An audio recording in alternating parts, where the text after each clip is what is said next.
Field trip time! For my field trips, I often head north, sometimes staying in Arizona, sometimes going into Utah. This time, I went a different direction, west. I went into California to Joshua Tree National Park. I spent 2 mornings there, hiking, driving around, and making good use of my camera. It's such a visually interesting place. In fact, 2 deserts meet up within the park, the Colorado Desert and the Mojave Desert. That means there's more to see. There was so much to see, in fact, that I'm breaking this field trip into 2 videos. You're seeing part 1 right now, and I'll share part 2 next week. Now, before I get into talking about the park itself, let's rewind to the planning phase. Before I even left home, I visited the National Park Service website at nps.gov. I learned a bit about Joshua trees and about the hours and the services at the park, and I downloaded the park newspaper and the trail guide for the hike that I had planned. I found out that there is little phone coverage in the park and the visitor center doesn't open until 8:30 in the morning. So I needed to have those documents ready to go because I planned to be there well before 8:30. So I downloaded them into my phone so that I'd have them ready to go if I got turned around during the hike or just needed to know where I was going.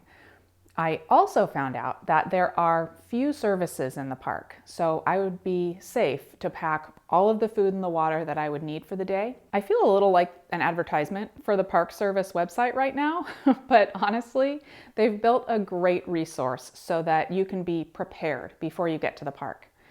There will always be surprises once you get there, but for me, I can make sure that I bring the right supplies and get a general idea of where I'm going. Okay, so fast forward through the long drive from Arizona to California and to the morning that I first visited Joshua Tree National Park. The hike I chose was in the southern part of the park.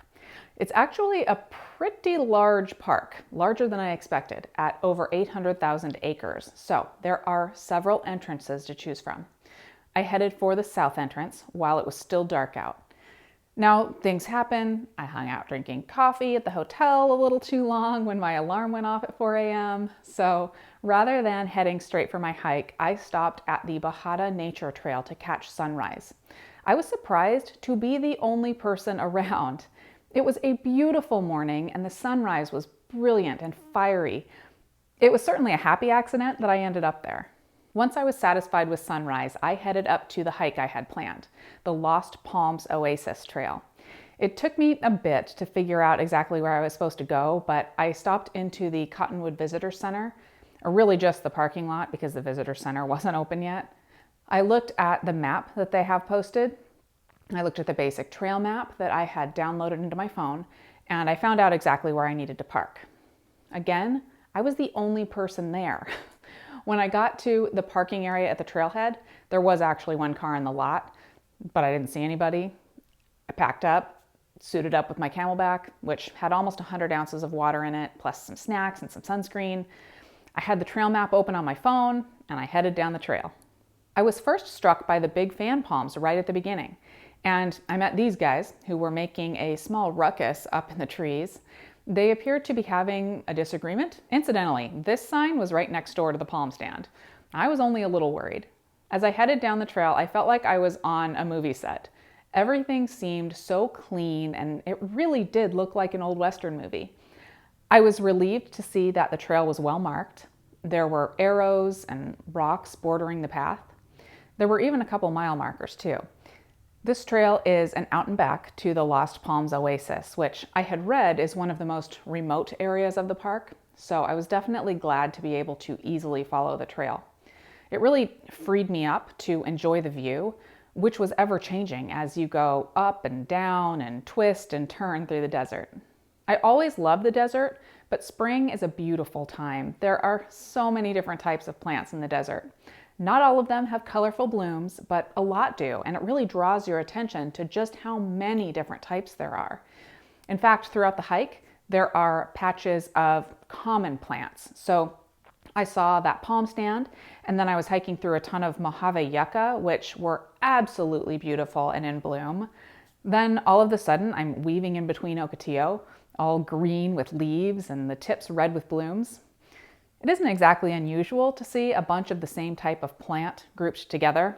That's just how it works. but it felt exaggerated here. Another thing that was apparent to me was the differences in this desert, the Mojave, and the desert where I live, the Sonoran Desert. There are a lot of similarities. They're both deserts after all. The mountains look similar. There are a lot of the same plants. Even these big, smooth stone pile mountains reminded me of some of the areas in Arizona. But the Mojave is very sandy. I was walking through very sandy washes during parts of the hike, and the Mojave has these palm trees, like I found at the turnaround point of the hike at Lost Palms Oasis. In fact, this was the largest stand of fan palms in the park. You are able to hike and, dare I say, scramble down into the canyon to get an up-close look.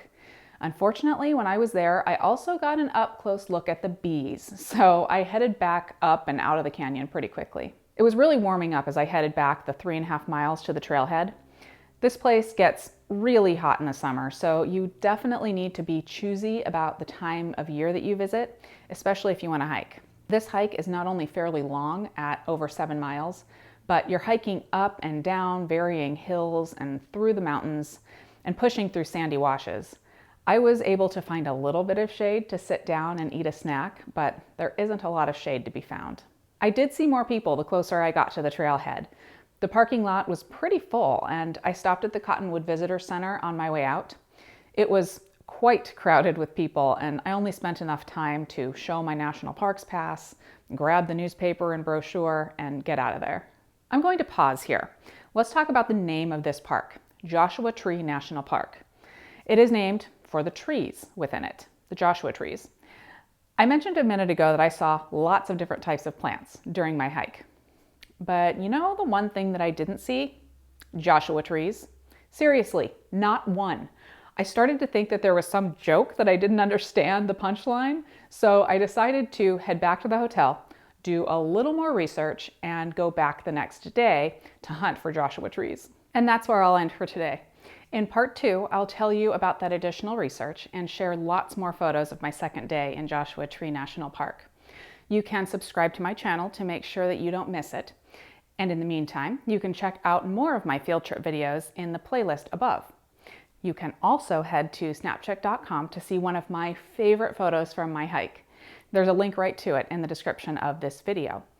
And VIPs, you can log in while you're there to see a behind-the-scenes video from day 1 of my trip.